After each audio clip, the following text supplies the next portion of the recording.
शुक्लां ब्रह्म विचारसार परमामाद्यां जगद्व्यापिनीं वीणा पुस्तकधारिणीं अभयदां जाड्यान्धकारापहां हस्ते स्फाटिकमालिकां विदधतीं पद्मासने संस्थितां वन्दे तां परमेश्वरीं भगवतीं बुद्धिप्रदां शारदां। श्री महागणाधिपतये नमः। श्री महासरस्वत्यै नमः। శ్రీ గురుభ్యో నమః. నవగ్రహాల లోపల ముఖ్యమైనటువంటి గ్రహము గురుగ్రహము. గురువు అనుకూలంగా ఉన్నప్పుడు జన్మ జాతక చక్రంలోనే కానివ్వండి, గోచార రీత్యా కానివ్వండి, గురు మంచి స్థానాలలో సంచరిస్తున్నప్పుడు అద్భుతమైనటువంటి ఫలితాలు ఆ జాతకుడికి సంతరించుకునేటువంటి అవకాశాలు ఉంటాయి. కనుక గురువు యొక్క ప్రభావము చాలా ఉంటుంది. ఆ గురువు ముఖ్యంగా సంపూర్ణ శుభగ్రహము, అంటే స్వయంగా శుభగ్రహమైనటువంటి ఆ గురువు యొక్క దృష్టి కానివ్వండి, కారకత్వం కానివ్వండి, గోచార రీత్యా ఉంటున్నటువంటి స్థానము రీత్యా కానివ్వండి, మనకు ఫలితాలు అనేటువంటివి ఆ జాతకుడికి చాలా ఎఫెక్టివ్గా ఉండేటువంటి అవకాశాలు ఉంటాయి. కనుక గురువు ఏ స్థానాలలో సంచరిస్తున్నాడు, ఇప్పుడు గురువు యొక్క ఎఫెక్ట్ ఎలా ఉంది ద్వాదశ రాశుల వారికి అనే విషయాన్ని మనము తెలుసుకునే ముందు, గురువు ఉత్తమమైనటువంటి ఫలితాలను సాధారణంగా 2, 5, 7, 9, 11 స్థానాలలో గోచార రీత్యా సంచరిస్తున్నప్పుడు శుభ ఫలితాలను ఇస్తాడు. 3, 4, 10 స్థానాలలో సంచరిస్తున్నప్పుడు మధ్యమమైనటువంటి ఫలితాలను ఇస్తాడు.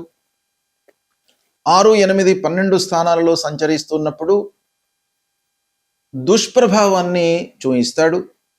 జన్మస్థానంలో సంచరిస్తున్నప్పుడు కూడాను కొన్ని విషయాలను మనము దృష్టిలో పెట్టుకొని మధ్యస్థమైనటువంటి ఫలితాలు ఇచ్చే అవకాశాలు ఉంటాయి.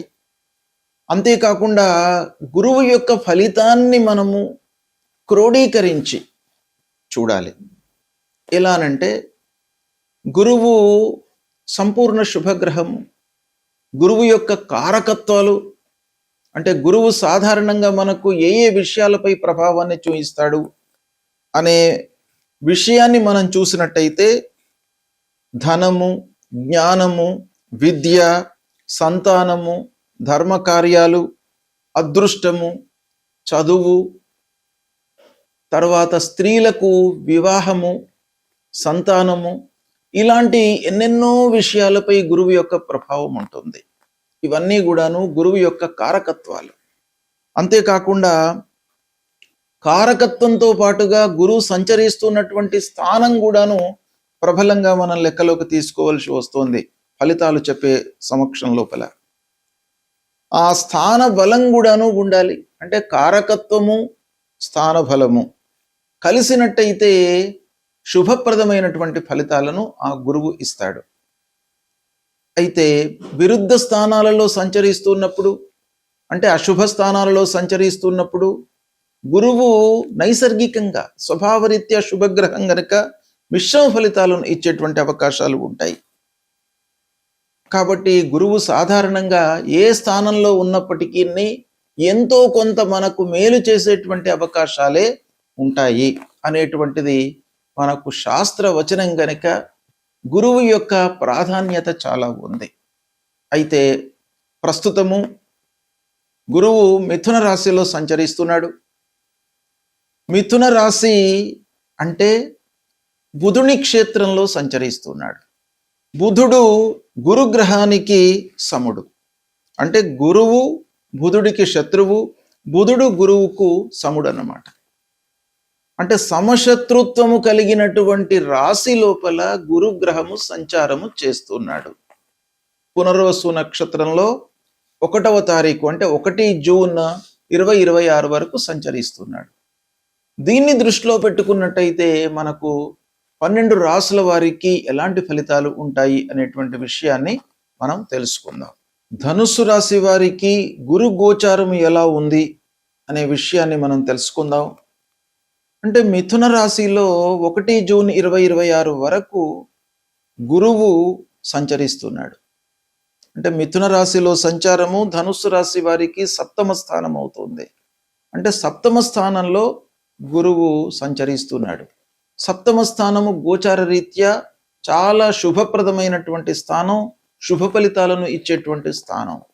అందున రాస్యాధిపతి గురువు, అలాంటి గురువు సప్తమ స్థానంలో సంచరిస్తున్నాడు. కాబట్టి ఓవరాల్గా మనకు గురువు మూలకంగా ఈ ధనుస్సు రాశి జాతకులకు మంచి ఫలితాలు ఉంటాయి. ఎలాంటి విషయాలలో మనకు మంచి ఫలితాలు కలుగుతాయి అనే విషయం మనం చూసినట్టయితే, సప్తమ స్థానం వివాహాది శుభకార్యాలను ఇచ్చేటువంటి స్థానం. అంటే చాలా రోజుల నుంచి వివాహ విషయం లోపల ప్రయత్నాలు చేస్తున్నటువంటి వారికి ఈ 1 జూన్ లోపల వివాహము నిశ్చయమయ్యేటువంటి అవకాశము ఉంది. వ్యాపారస్తులకు కూడాను ఈ సమయం లోపల బాగా కలిసి వస్తుంది. వ్యాపార విస్తరణపై మనస్సు నిలుపుతారు. ప్రారంభించినటువంటి పనులు బాగా కలిసి వస్తాయి. సకాలంలో మీరు పూర్తి చేయగలుగుతారు. దాంపత్య సౌఖ్యము ఈ సమయం లోపల ఉంది. అన్యోన్యత బాగా పెరుగుతుంది. ఒకే మార్గంలో, ఒకే మాట లోపల భార్యాభర్తలు, కుటుంబ పెద్దలు, పిల్లలు అందరూ కూడాను నడిచేటువంటి అవకాశాలు ఉన్నాయి. తద్వారా కుటుంబము ఒక ఐక్యతతో ఉన్నట్టయితే చాలా సంతోషం అనేటువంటిది మనకు జీవితంలో కలుగుతుంది. కాబట్టి అలాంటి శుభ సమయము మీకు ఈ 1 జూన్ 2026 వరకు ఉంది. ఓవరాల్గా మనం చూసినట్టయితే వివాహ యోగం కనబడుతుంది. ప్రయత్నాలు ఫలిస్తాయి. వ్యాపార ఒప్పందాలు చేసుకుంటారు వ్యాపారస్తులు. ఈ సమయం లోపల కొత్త వ్యాపారము చేపడతారు. కొత్త ఆర్థికపరమైనటువంటి లావాదేవీలు చేస్తారు. ఇక మిథున రాశిలో ఉన్నటువంటి గురువు లాభస్థానాన్ని చూస్తున్నాడు. అంటే ధనుస్సు రాశి వారికి ఏకాదశ స్థానాన్ని చూస్తున్నాడు. తద్వారా మీకేమవుతుంది? గురువు మూలకంగా రావాల్సినటువంటి డబ్బు మీకు అందుతుంది, లాభం చేకూరుతుంది, లాభాలను పొందుతారు, కోరికలు నెరవేరుతాయి. ఇక ఆరోగ్య సమస్యలు తీరుతాయి, ఆరోగ్యంతో ఉంటారు, శారీరక సౌఖ్యం కనబడుతుంది, ఆత్మవిశ్వాసం పెరుగుతుంది, మీ లోపల ధైర్య సాహసాలు పెరుగుతాయి, మాట చాతుర్యంతో చాలా పనులు నెరవేరుతాయి, ప్రయాణాలు అనుకూలిస్తాయి. ఆత్మీయులు, స్నేహితులు, సమాజంలో ఉన్నటువంటి మంచి స్థాయిలో ఉన్నటువంటి వారితో మీకు సంబంధ బాంధవ్యాలు ఏర్పడతాయి. కుటుంబంలో సౌఖ్యము, శుభకార్యాలు చేస్తారు. వ్యాపారంలో అభివృద్ధి కనబడుతుంది, గౌరవ మర్యాదలు లభిస్తాయి. ఓవరాల్గా మీకు సానుకూల వాతావరణము ఉంటుంది. ఇకపోతే స్థిరత్వము, ఉత్సాహము, ఆనందము ఇవన్నీ కూడాను ఈ సమయం లోపల మీకు కలుగుతాయి. ఓవరాల్గా మనం చూసినట్టయితే ధనుస్సు రాశి వారికి 1 జూన్ 2026 వరకు సప్తమ స్థానం గోచార రీత్యా శుభం. రాస్యాధిపతి గురువు సప్తమ స్థానం, కారకత్వము, దృష్టి, గోచార స్థానము ఇవన్నీ కూడాను లెక్కలోకి తీసుకున్నట్టయితే గురు ప్రభావము మీకు ఈ సమయంలో 85% పాజిటివ్గా ఉంది. కాబట్టి దీన్ని సద్వినియోగపరుచుకున్నట్టయితే మీకు మంచి ఫలితాలు కలుగుతాయి. గురువు ప్రతికూల, అనుకూల, మధ్యస్థ స్థానాలలో సంచరిస్తున్నప్పుడు మనము తప్పకుండా పరిహారాలను చేసుకోవాలి.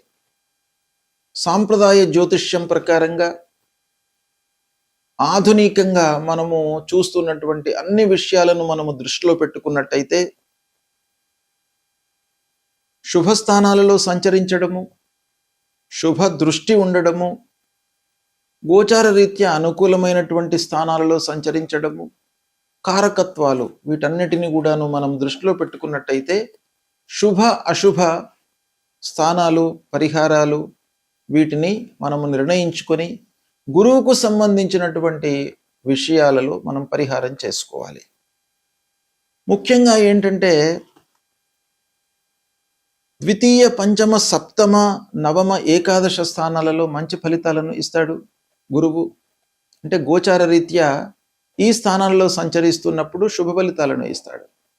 శుభ ఫలితాలను ఇస్తున్నప్పుడు ఆ గురువును మనం పూజించడం మూలకంగా ఏకాగ్రత కలిగేటువంటి అవకాశాలు ఉంటాయి. అంటే గురువుల యొక్క ఇంకా అనుగ్రహం పెరగడానికై మనం చేయాలి. ఇక 3, 4, 10 స్థానాలలో సంచరిస్తున్నప్పుడు మధ్యమమైనటువంటి ఫలితాలను ఇస్తాడు. ఈ మధ్యమమైనటువంటి ఫలితాలను ఇస్తున్నప్పుడు గురువుకు సంబంధించినటువంటి స్తోత్రాలు, పారాయణాలు చేసుకోవాలి. ఇక ముఖ్యంగా అరిష్ట స్థానాలు, దుస్థానాలలో సంచరిస్తున్నప్పుడు మట్టుకు మనము తప్పకుండా పరిహారాలను చేసుకోవాలి. అవి ఏ స్థానాలు అని అనంటే షష్టమ స్థానము, అష్టమ స్థానము, ద్వాదశ స్థానము, జన్మస్థానము. ఈ 4 స్థానాల లోపల కూడాను మొదటి 3 స్థానాలు ముఖ్యంగా 6, 8, 12 ఈ స్థానాలలో సంచరిస్తున్నప్పుడు గురువు ప్రతికూలతనే ఎక్కువగా ఇచ్చేటువంటి అవకాశాలు ఉంటాయి. అయితే స్థానము ప్రతికూలమైనప్పుడు గురువు సహజంగా శుభగ్రహం గనక సహజ శుభగ్రహము ఏ స్థానంలో ఉన్నప్పటికీ మనకు 40% వరకు మంచి ఫలితాలను ఇచ్చే అవకాశాలు ఉంటాయి. ఇక స్థాన ప్రభావం మూలకంగా ±40% ఫలితాలను ఇచ్చేటువంటి అవకాశాలు ఉంటాయి. ఇక దృష్టి మూలకంగా మనకు ±20% ఫలితాలను ఇచ్చే అవకాశాలు ఉంటాయి. ఈ విధంగా దీన్ని క్లాసిఫై చేసినట్టయితే దుస్థానాలలో ఉన్నప్పుడు మట్టుకు తప్పకుండా పరిహారం చేసుకోవాలి. ఏం చేయాలి అని అంటే ప్రథమంగా సద్గురువులను సందర్శించుకోవడము. గురువు త్రిమూర్తి స్వరూపుడు కాబట్టి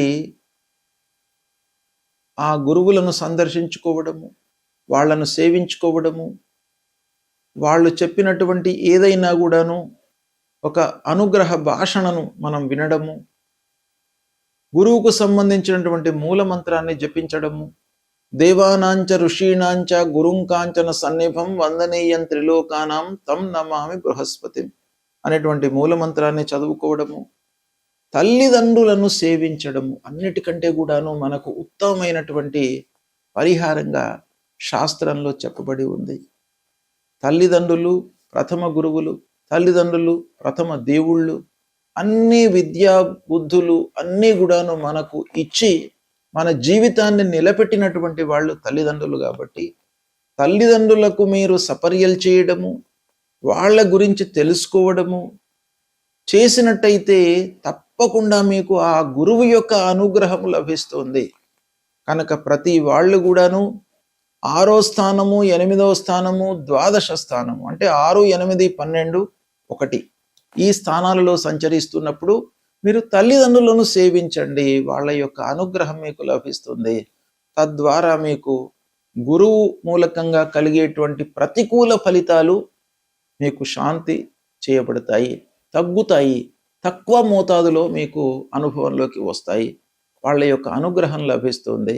ఇది మీరు పాటించండి, శుభ ఫలితాలను పొందుతారు. శుభం.